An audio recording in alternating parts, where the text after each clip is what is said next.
اعوذ باللہ من الشیطان الرجیم بسم اللہ الرحمن الرحیم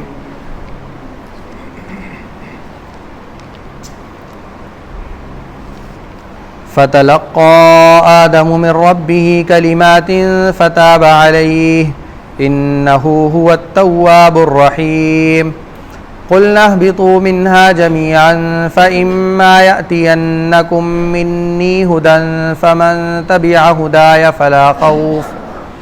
فلا خوف عليهم ولا هم يحزنون والذين كفروا وكذبوا بآياتنا أولئك أصحاب النار هم فيها خالدون صدق اللہ العظیم۔ یہ سورہ بقرہ کی آیت نمبر 37، 38 اور 39 آپ کے سامنے تلاوت کی گئی، جس کا ترجمہ یہ ہے: فَتَلَقَّى آدَمُ مِن رَبِّهِ كَلِمَاتٍ، پھر آدم علیہ السلام نے اپنے پروردگار سے کچھ الفاظ سیکھ لیے جن کے ذریعے سے انہوں نے توبہ کی۔ فتاب علیہ، تو اللہ تعالیٰ نے ان کی توبہ کو قبول کر لیا۔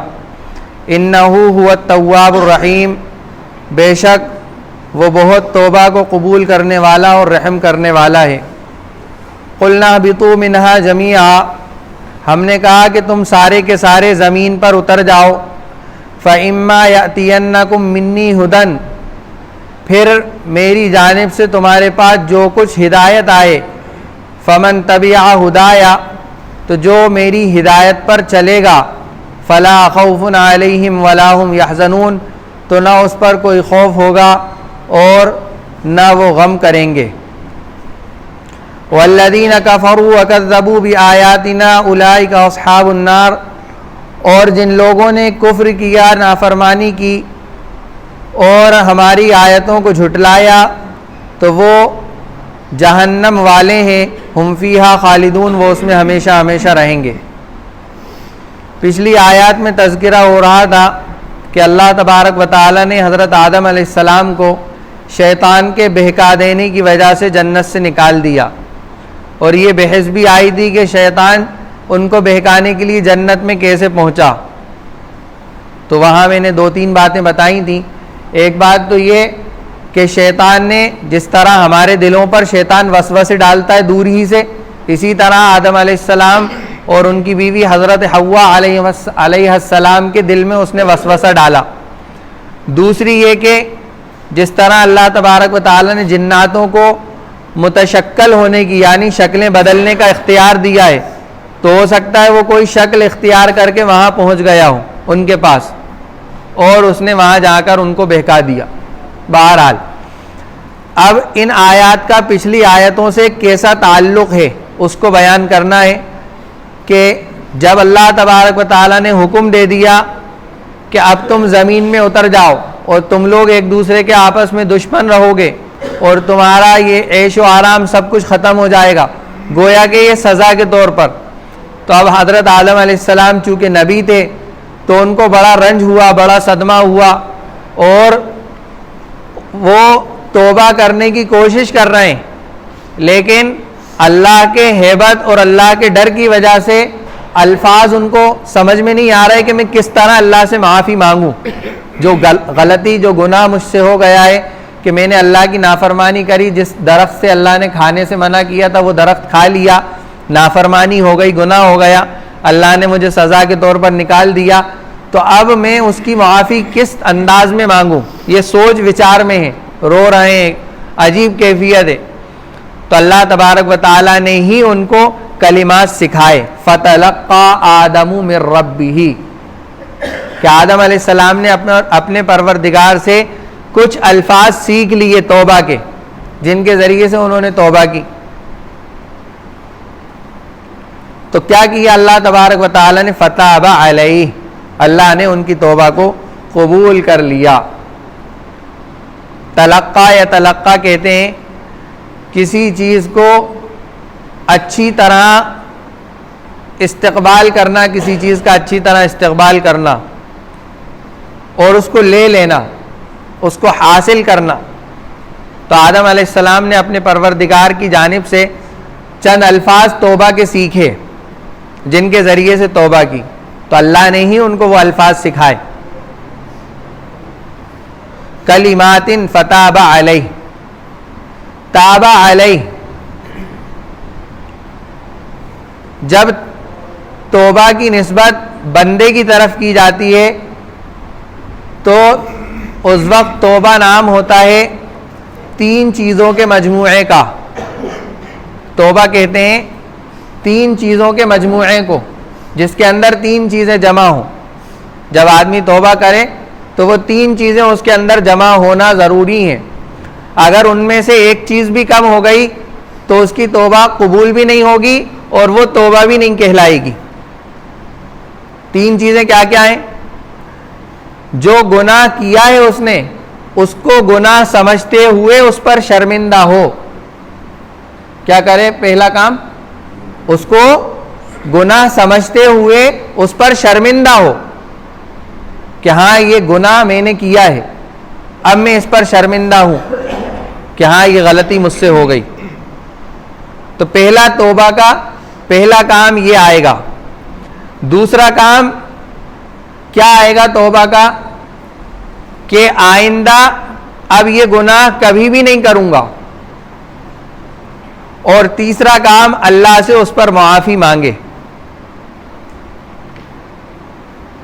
پہلا کام کیا کرے؟ گناہ کو گناہ سمجھ کر اس پر شرمندہ ہو. دوسرا اللہ سے اس گناہ کی معافی مانگے. اور تیسرا آئندہ نہ کرنے کا پکا سچا مضبوط ارادہ کرے. اگر ان 3 چیزوں میں سے ایک چیز بھی کم ہو جائے گی تو وہ توبہ نہیں کہلائے گی اور وہ قبول بھی نہیں ہوگی. جب کہلائے گی نہیں تو قبول کہاں سے ہوگی؟ کہلائے گی وہ، قبول وہ ہوگی جو کہلائے گی. تو توبہ نام ہے کس چیز کا؟ 3 چیزوں کے مجموعے کا. کیا کیا؟ پہلا گناہ سمجھ کر گناہ پر شرمندہ ہونا. دوسرا اللہ سے معافی مانگنا. تیسرا آئندہ نہ کرنے کا عزم مصمم کرنا. آدم علیہ السلام نے اسی طرح کیا. یہ اصول بتا دیا کہ اپنے گناہ پر شرمندہ ہوئے، آئندہ اللہ سے معافی مانگی اور آئندہ نہ کرنے کا عزم مصمم کیا. اسی طرح حضرت موسیٰ علیہ السلام نے، حضرت یونس علیہ السلام نے توبہ کی. آدم علیہ السلام کی توبہ کے الفاظ کیا تھے؟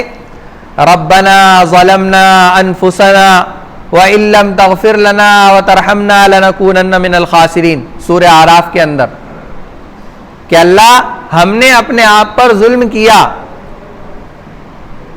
بیوی بھی مانگ رہی ہے، شوہر بھی مانگ رہا ہے، اے اللہ ہم نے اپنی جانوں کے اوپر ظلم کیا. ربنا ظلمنا انفسنا وَإِن لَّمْ تَغْفِرْ لَنَا وَتَرْحَمْنَا، اور اگر آپ نے ہماری مغفرت نہیں کی اور ہم پر رحم نہیں کیا، لَنَكُونَنَّ مِنَ الْخَاسِرِينَ، تو ہم نقصان اٹھانے والے ہو جائیں گے. اب جس کو اس دعا کا ترجمہ نہیں معلوم وہ کیا کرتا ہے؟ امام صاحب کی اس دعا پہ کہتا ہے آمین. کیا مطلب ہوا اس کا؟ اے اللہ ہمیں نقصان اٹھانے والوں میں بنا دیجئے. وہ آمین کہہ رہا ہے. جبکہ ہمارے علماء اکرام بتاتے ہیں کہ جب یہ دعا مانگی جائے تو اس پر آمین نہیں کہنا چاہیے، بلکہ کہنا چاہیے بے شک. کیا کہنا چاہیے؟ بے شک. کہ اگر ہاں آپ نے ہماری مغفرت نہیں کی، ہم پر رحم نہیں کیا، تو ہم نقصان اٹھانے والے ہو جائیں گے، بے شک ہو جائیں گے. اس پر آمین نہیں کہنا. بعض لوگ ناواقفیت میں آمین کہہ دیتے ہیں. اور حضرت موسیٰ علیہ السلام کی دعا بھی اسی طرح ملتی جلتی تھی. ربی انی ظلمت نفسی ظلما کثیرا. اور حضرت یونس علیہ السلام سے بھی غلطی ہوئی تھی کہ وہ اپنی قوم کو جو ہے عذاب ان پر نازل ہونے والا تھا قوم کے اوپر، وہ یہ سمجھے کہ اب یہ عذاب آ جائے گا، تو وہ اللہ کا حکم دینے سے پہلے ہی وہاں سے نکل گئے. اللہ نے حکم نہیں دیا انہیں کہ تم یہاں سے نکل جاؤ، بلکہ وہ اس حکم سے پہلے ہی اس جگہ کو، اپنی بستی کو چھوڑ کر نکل گئے. پھر کیا ہوا کہ وہ مچھلی کے پیٹ میں اللہ نے پہنچا دیا. ان کو اپنی غلطی کا احساس ہوا تو انہوں نے دعا مانگی لا الہ الا انت سبحانک انی کنت من الظالمین. تو یہ توبہ کے الفاظ ہیں جو ہمارے انبیاء علیہ السلام نے ہمیں سکھائے ہیں، ہمارے نبی نے ہمیں سکھائے ہیں کہ آدمی اس طرح توبہ کرے. لیکن توبہ کی شرط کیا ہے؟ 3 چیزیں اس میں ہوں. گناہ کو گناہ سمجھے. آدمی گناہ کو گناہ ہی نہیں سمجھ رہا. آج دیکھیے آپ, ایک بات مجھے یاد آ گئی تو بیچ میں کہہ دوں میں کہ اس وقت سیزن شروع ہو رہا ہے شادیوں کا, اور شادیوں میں کیا بجایا جائے گا؟ ڈی جے, گانے, ابٹنے اور کیا کیا اور کیا کیا. اور یہ آدمی شادی کا ایک حصہ سمجھ رہا ہے کہ یہ شادی کا ایک حصہ ہے, اس کے بغیر شادی نہیں ہوگی. جس طرح نکاح کو ضروری سمجھتے ہیں نا کہ نکاح کے بغیر شادی نہیں, اسی طرح پوری شادی کا ایک حصہ کیا ہے؟ یہ ڈی جے, گانے بازے, منگلوارے سے بلا کے ناچ گانا کروانا چھکوں کا, اور ابٹنے, انڈے. تو یہ سب غیر شرعی, غیر اسلامی چیزیں جس کو آج مسلمانوں نے اپنے دین کا حصہ سمجھ لیا. آگے میں اس کی وضاحت کروں گا ابھی کہ اگر اس سے ہم نے توبہ نہیں کی اور اس سے باز نہیں آئے, دیکھنے والا بھی گناہگار ہے, کرنے والا بھی گناہگار ہے. کیوں؟ کیونکہ اللہ کے نبی نے فرمایا ہے کہ جب برائی ہو تو پہلا کام یہ ہے کہ اس کو ہاتھ سے روکے. پہلا کام کیا ہے؟ اس کو ہاتھ سے روکے. اب ظاہر سی بات ہے ہر ایک میں تو اتنی استطاعت, اتنی طاقت, اتنی ہمت نہیں ہوتی, اتنا ایمانی جذبہ کسی میں نہیں ہوتا کہ وہ جا کر بیچ روڈ پہ جا کر ڈی جے کے سامنے کھڑا ہو جائے کہ صاحب اس کو بند کرو. کیوں؟ کیونکہ گانے باجے یہ اللہ کے ساتھ اعلان جنگ ہے, جنگ کا اعلان ہے. کیا جنگ کا اعلان ہے؟ ارے ہوگی کوئی چیز اللہ نام کی, ہمیں کس کا ڈر ہے؟ یہ سب چیزیں تصور میں نہیں ہوتی آدمی کے, لیکن شیطان کا یہ سب کروانے کا مقصد ہی ہے. جس طرح اس نے اکڑ دکھائی تھی نا کہ میں کیوں سجدہ کروں, ابھی گزرا ہے پچھلی آیت, میں کیوں سجدہ کروں, میں تو آگ سے بنا ہوا ہوں, یہ مٹی سے. تو ہوگی اللہ کوئی چیز, مجھے کیا مطلب, میں تو اپنی من مرضی کی کروں گا. یہ سب شیطان کا بیک گراؤنڈ, پیچھے کا سسٹم ہے پورا, جو آدمی سمجھ نہیں پاتا. اور بھائی وہ گناہ کرنا شروع کر دیتا ہے, گناہ میں لگا رہتا ہے, اس کو گناہ سمجھتے ہی نہیں ہے. تو پہلا کام کیا ہے؟ ہاتھ سے روکنا. کوئی بھی برائی ہو ہاتھ سے روکا جائے. دیکھیے کوئی بھی برائی جب تک معاشرے سے ختم نہیں ہوتی تب تک اللہ کی مدد وہاں کے مسلمانوں پر نہیں آتی. پورے معاشرے سے 1-2 لوگوں کے سدھرنے سے کچھ نہیں ہوتا, 10-20 لوگوں کے سدھرنے سے کچھ نہیں ہوتا. پورا معاشرہ جب تک نہیں سدھرے گا تب تک اللہ کی کسی بھی طرح کی کوئی مدد نہیں آئے گی. سارے لوگوں کا سدھرنا ضروری ہے.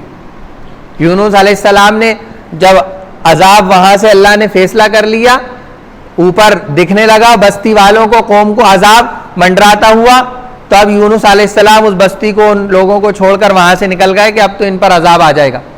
ان بستی والوں نے کیا کرا, قوم نے, کہ وہ شہر سے, بستی سے نکل کر ایک میدان میں جمع ہو گئے, اور سارے کے سارے لوگوں نے اللہ سے رو رو کر دعا کر دی, اللہ نے اس عذاب کو ٹال دیا.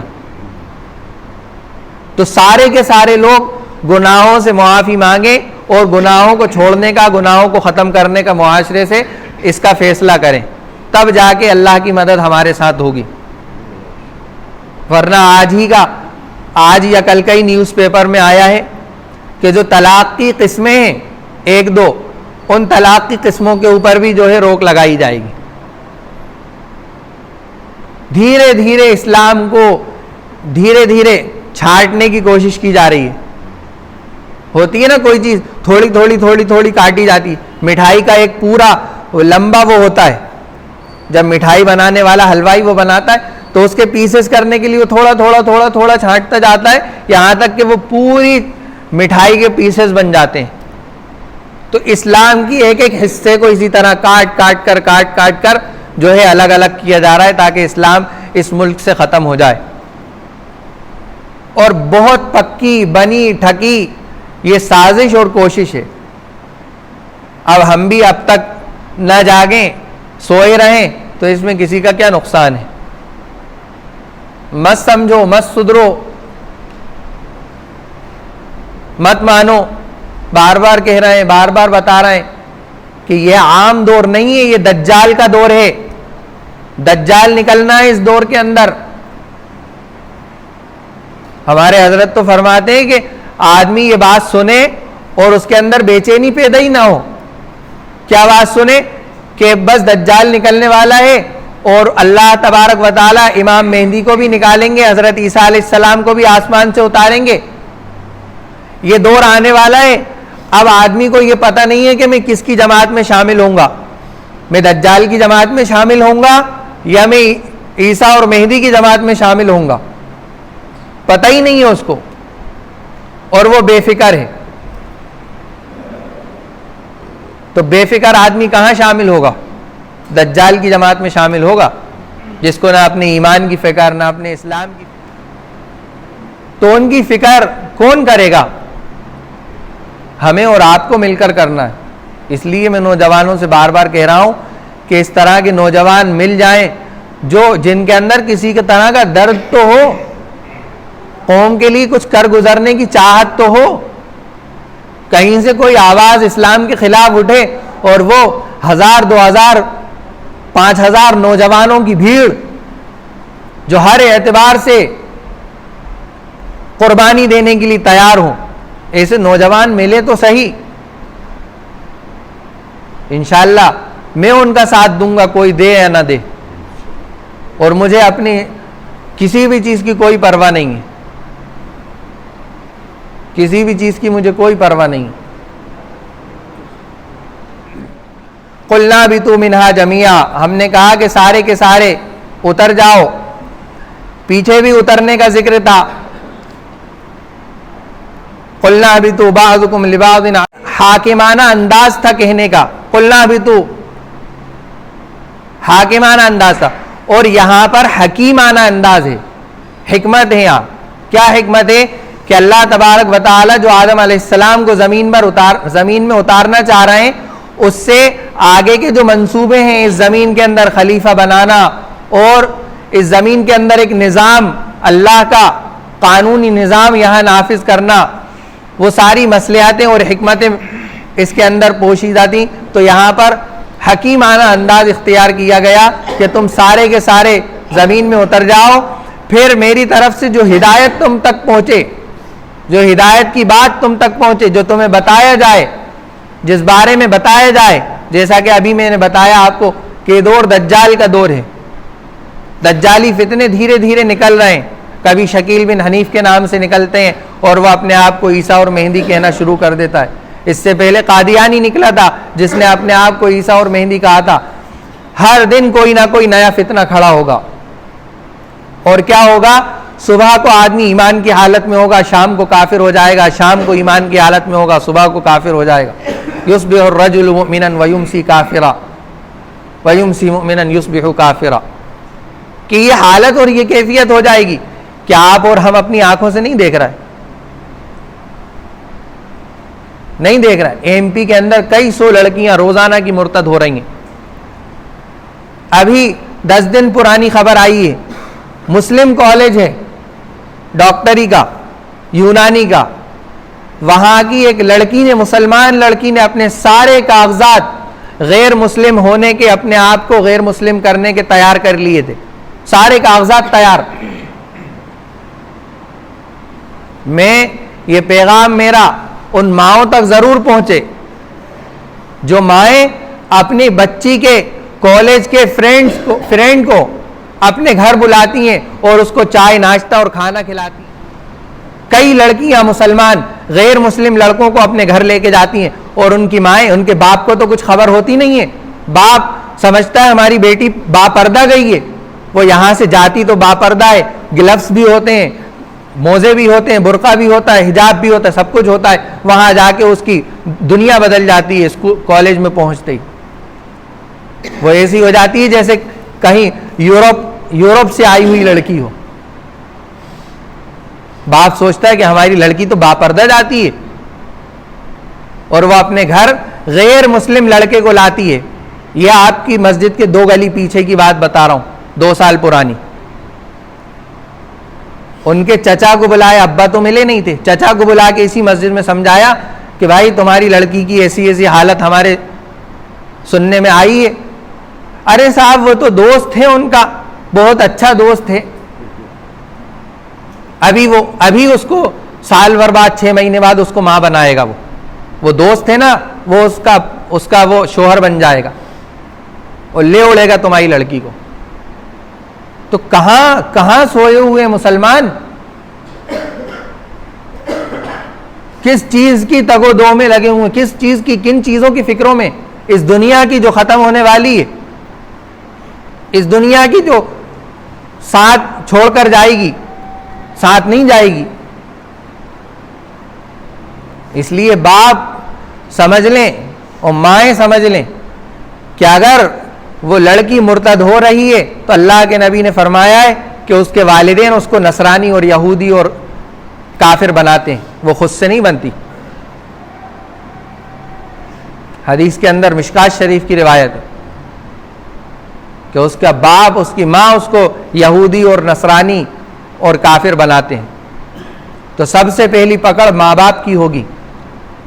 اس لیے وہ مائیں یاد رکھیں، کسی طرح کی فرینڈ شپ لڑکی کی غیر مسلم کے ساتھ نہ ہو. بالکل نظر رکھی جائے، باپ بھی نظر رکھے، پوچھے اور اس کو سمجھائے بیٹا اسلام کے اوپر ہی اپنی زندگی گزارنا ہے، اسلام سے 1 انچ ہٹ کر زندگی نہیں گزارنا. اسلام ہے تو سب کچھ ہے، اسلام نہیں ہے تو کچھ بھی نہیں ہے. تو فَإِمَّا يَأْتِيَنَّكُم مِّنِّي هُدًى، کہ جو ہدایت میری تم تک پہنچے، فمن تبع ہدایا، تو جس نے اس ہدایت کی پیروی کر لی، جس نے اس پیغام کو سن کر اس پر عمل کر لیا، فلا خوف علیہم، تو نہ اس پر کسی قسم کا خوف ہوگا اور نہ وہ غمگین ہوں گے، کسی قسم کا خوف نہیں ہوگا. اس کی ایک مثال آج سے 2 سال پہلے تقریباً، وہ ایک کہاں کی لڑکی تھی جو نعرے لگائے گئے تھے، وہ اکیلی لڑکی شیر کی طرح دہاڑتی ہوئی اللہ اکبر کا نعرہ لگاتی ہوئی گئی تھی. اس کو کس بات کا ڈر تھا؟ بنگلور کی. کس بات کا ڈر تھا؟ ہو سکتا ہے اللہ کو اس کی کوئی ادا پسند آئی ہو تو اللہ نے اسے بے خوف کر دیا، اور نہ وہ غمگین ہوں گے. والذین کفروا وکذبوا بآیاتنا اولئک اصحاب النار، اور جن لوگوں نے کفر کیا اور ہماری نشانیوں کو، ہماری ہدایت کو جھٹلایا تو وہ جہنم والے ہیں، وہ اس میں ہمیشہ ہمیشہ رہیں گے. تو آج کی تفسیر کا یہ پیغام ہے جو اس وقت کے حالات کے مطابق آپ کو بتایا گیا. اللہ تبارک و تعالیٰ سے دعا کریں کہ اللہ تعالیٰ ہمیں اس طرح کی باتیں خوب سننے کی توفیق عطا فرمائے تاکہ ہم زیادہ سے زیادہ عمل کریں. سننے کا مقصد ہوتا ہے عمل. سننے کا مقصد یہ نہیں ہوتا کہ بس سن کے چلے گئے، ہاں آپ تفسیر میں بیٹھے تھے. عملی طور پر آپ کی زندگی میں کیا تبدیلی آئی، وہ اصل چیز ہے. اللہ تعالیٰ مجھے بھی آپ تمام حضرات کو کہنے سننے سے زیادہ عمل کرنے کی توفیق عطا فرمائے. سبحان اللہ وبحمدہ، سبحانک اللہم وبحمدک، نشہد ان لا الہ الا انت، نستغفرک ونتوب الیک. سبحان ربک رب العزۃ عما یصفون وسلام علی المرسلین والحمد للہ رب العالمین.